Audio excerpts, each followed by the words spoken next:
So let's talk about Star Wars: The Force Awakens, the 7th installment in the Star Wars saga. So this is going to be a spoiler-free review, just so you're not... Although, I mean, if you haven't seen it by now, I mean, come on. I mean, I only saw it last night. Yeah. In relative to whenever you're watching this, but... Yeah, but I mean, if you haven't seen it by now and you're on the internet, you'll know the spoilers already. You probably will. But we're going to be courteous, and because everybody else and their mothers have already made a video about the spoilers, Yep. and every single theory on the planet, and in the galaxy, and other galaxies, Nice. Yep. far away. There's no need for you to know the spoilers in this video. Like, so Yeah, we're just going to be essentially. decent. We're just talking about the acting and the film and the cinema and the film and the acting.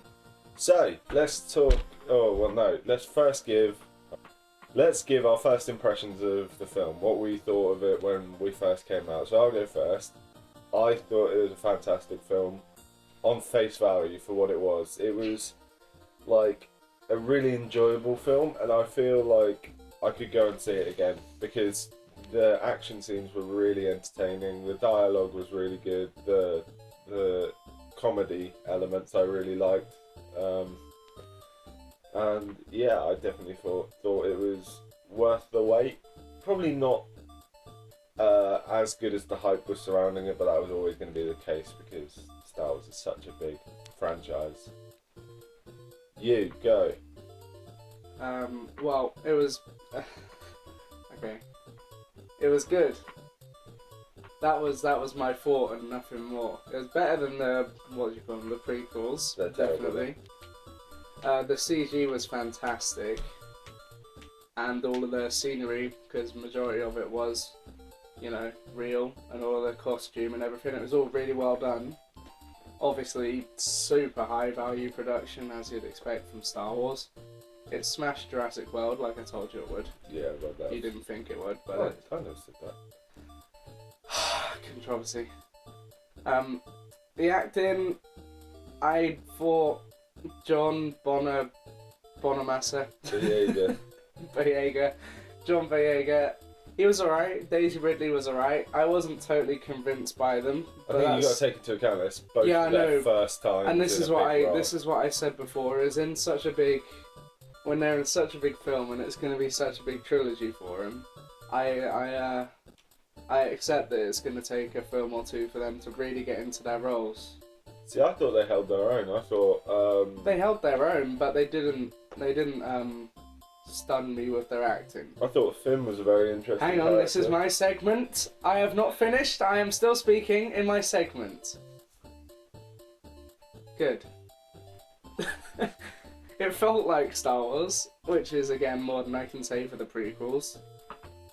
John Williams' score was good as ever, and the world, it felt, even though it was only between a planet that not Death Star, and like just sort of in that small segment of the universe, until right at the end. Ooh. Yeah. But we'll stop there. It still felt like a big enough world to be happy with. Two main characters, Rey and Finn. I thought they were very, very good characters. I thought definitely Rey gives a strong female presence in the film, which hasn't, like, I don't know, there's always been, like, in the originals in Star Wars, it was like Luke has to save Leia, and they help her out. She didn't really have any proper character. I know she could shoot guns and stuff, but it was still sort of almost like... She was already a princess. So. But in this one, there's like a funny little interchange, and like Finn keeps going to grab her hand and stuff like that to like pull her out, and she's like, why are you holding my hand? Like, because she's a strong, independent woman who don't need no man. But no, yeah, I thought she was a really, interesting character, and she definitely develops throughout the film. Maybe a little bit too fast. Maybe she could have developed a bit slower over the course of the next two films. But yeah, as a whole, I think she's a very interesting character, and there are a lot of parallels between her and Anakin in the Phantom Menace. Like, you know, they're both kids on a desert planet, working for people who are, you know, pretty miserable and Not really sure of their origins. money grabbers, and not sure of their origins. Well, I'll jump in there because, like I said to you before, I wasn't convinced by Rey. Mainly because I just thought she was just too conveniently good at absolutely everything she needed to be. Like, there wasn't one bit when, you know, you sort of thought, oh no, she can't do that. Like I said to you, she could fly, she could talk to droids and to these other natives, and in English, whatever they call it there. And other bits that I won't talk about. Yeah. That she just managed to grasp onto straight away. And again, with the character development, I don't really feel like she did have one. As such, I didn't feel as if she really, because her whole sort of deal was she was on this planet and her parents had been killed or taken away or whatever, as far as she remembered it. They dropped her off, hadn't they, and then just flown off. Yeah, something like that. But I mean, it didn't really seem like she got any closure on any of that, and she didn't seem to have any. I can't think of what I'm going to say. But yeah, I just thought Rey was a bit too empowering of herself, I guess.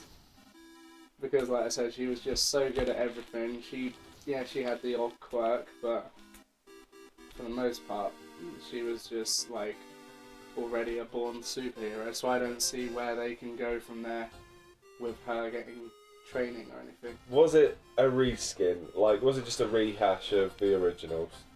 Now, there were a lot of similarities and a lot of parallels from previous films.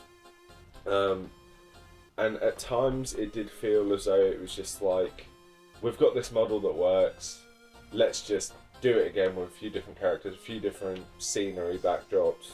More than anything, just and people will enjoy it. Just to bring the fans back into the world, really. Having said that, although I did feel like that at parts throughout the film, I still felt as though it was its own film in its own right. Yeah, it didn't feel like it was just a total rip-off. No. Again, it was more like, I said it was like if Quentin Tarantino directed A New Hope. That was what it was sort of like. So yeah, let's talk about some of the parallels. Like I said, the desert planet at the start, Jakku. Yeah, Phantom Menace. Yeah. Them all sitting around in a bunker on a forest planet. Yeah. Saying we need to destroy the Death Planet or whatever, and they're all flying in to target this one point on the planet, which is going to blow it up if they get it all right, and etc. etc. And I can't really say one of the other ones I was going to say, but watch the film and you'll see what I mean. A classic Star Wars shock. Yeah. Thing, I guess twist sort of thing in the film. There were a couple of them. Yeah, there were. Some of them were delivered quite lightly, as if to like make you think, right, nothing major is going to happen in this one then. Yeah. And the big one hit. But yeah, I would definitely say it's got a lot of parallels to the originals, but it is definitely a film in its own right. I think there is a lot of character development for Kylo Ren. I think he's a very promising future villain because this point in the film, you can tell he's very inexperienced. As I said to you before, you can see from the little like teenage tantrums he has whenever something doesn't go his way. And that's another thing as what I like. A lot of people are complaining about Kylo, saying that he's just a bit of a bitch compared to Darth Vader and all that. Like I said, I feel as though obviously Vader, at the time when you see him in the originals, he's had years and years of experience as both Anakin and as Vader learning the dark side. So exactly. Kylo's still very young, and he's got a lot to learn, and he hasn't ever really had major battles or anything like that before, or major decisions to make, which is why he's so unstable. So he's going to take time to develop, but when he does develop, he will be a fierce contender for Vader in terms of like how powerful of a villain he is. Yeah, he's definitely stronger in the Force than Vader ever was. Yeah. Because there was just that bit at the beginning when he literally suspends the bolt in midair. Yeah. And just like carries on talking whilst the electric bolt or laser, whatever you want to call it, is just like hanging in midair. Yeah. And he's so powerful. So I would say the two leads did very well for their first sort of major roles, and they held their own in the film. What, Daisy Ridley and Adam Driver? Yes. No, not Adam Driver. John Boyega. Oh, okay. Would you not class Kylo Ren as a main role? No. You wouldn't class Kylo Ren as a main role? Yeah. Kylo Ren's definitely a main role. Alright, fine. And he did well the as main, well. The main three then. The main three. Because I forgot, yeah, no, Adam Driver was also... he hasn't been anything major, has he? I might stand corrected, but... I don't think so, no. I've never seen him I think in he was anything in before. theatre or something. Right, okay. Yeah, he also played the role very well. And John Boyega, like I said, he brought sort of like a comedy aspect to it as well, which I liked, and I don't know if you liked it or not, but let's just leave it at that. Should have gotten, what's his name? Chris Rock. Damn, Kylo! This ship going down, Paul! Oh yeah, what about Poe? Did you like him? Or was his name Poe or Poe? Yeah, I like Poe. I didn't really like the little Top Gun scene and whatnot, but alright, let's not go into too much detail. Yeah, let's not go into too much detail. But yeah, I like Poe as a character. I think he's one of those generic sort of Alright, so very good fighters. we can say, rounded off as a whole, the first good thing was all of the new characters. None of them disappointed. No. The old ones haven't lost their touch. And Carrie Fisher was still good. Yeah, and they did actually fit in the film well. Like, it wasn't like they were just throwing them in there because they wanted to give like little nods. Yeah, no, they had a purpose. It did genuinely feel like they had a purpose in the film. Especially Han Solo, he had massive purpose throughout the whole film. Well, yeah, because he was the one who first found them. What else was done well? The visual effects were very, very good in this film. Like you said earlier, the CG where it was needed was fantastic. It never felt out of place. You were always immersed in the film. There wasn't any unnecessary CG as far as I can remember. No. But the visual effects, they were very, very well done. The things that weren't done so well, I would say I wanted a bit more originality. And this isn't a criticism, this is just what I would have wanted from the film. A little bit more originality in terms of the way it was structured. So it did just feel like a generic Star Wars film. Other things that weren't great or weren't needed. Maybe some of the comedic aspects. Like yeah, when they're in a serious sort of situation and then one of them pops a one-liner, maybe it's just a little bit and like I said to unrealistic. you, I always find that like in the Avengers when you got Stark flying around, talking to himself, making little quips, like that just makes it less realistic. Yeah, it's entertaining, but it's unnecessary a lot of times because, like you say, it just takes you out of it again. Yeah. It's like you're really immersed in this action scene, this high tense thing, and then someone just says like makes a poo joke or something like that. It's like, why'd you do that? Like, I think one aspect I'd like to see, although it's obviously just not how they're written, is more stormtroopers like Finn who are a bit more human.